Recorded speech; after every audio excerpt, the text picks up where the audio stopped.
তো বাচ্চারা, ইনি হলেন একজন স্যার। সরকারের পক্ষ থেকে ইনি আমাদের স্কুলটাকে পরিদর্শন করতে এসেছেন। তাই ইনি তোমাদেরকে যা যা প্রশ্ন করবেন তোমরা সবাই ঠিক ঠিক উত্তর দেবে, ঠিক আছে? আচ্ছা স্যার। বাহ, আপনাদের স্কুলের বাচ্চাগুলো দেখছি খুবই ভদ্র। হ্যাঁ মানে ওই আর কি। এই এই যে পিছনে বসে আছে হলুদ গেঞ্জি।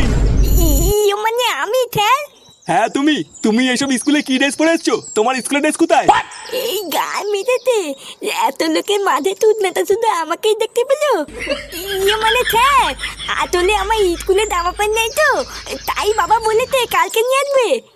আপনি যদি বলেন স্কুল থেকে তুলে দিতে আমি তুলে দেবো, কিন্তু আমাকে মারবেন না স্যার। আসলে ও হচ্ছে আমাদের স্কুলে নতুন স্টুডেন্ট, কালকেই ভর্তি হয়েছে। নতুন তো তাই ভুল করে ফেলেছে, আপনি কিছু মনে করবেন না। আচ্ছা বাচ্চারা, তোমাদের সবাইকে আমি একটা প্রশ্ন জিজ্ঞাসা করছি, তোমরা সবাই উত্তর দেবে, ঠিক আছে? আচ্ছা বলো তো, এরপর কি হয়? আমি পারবো স্যার, আমি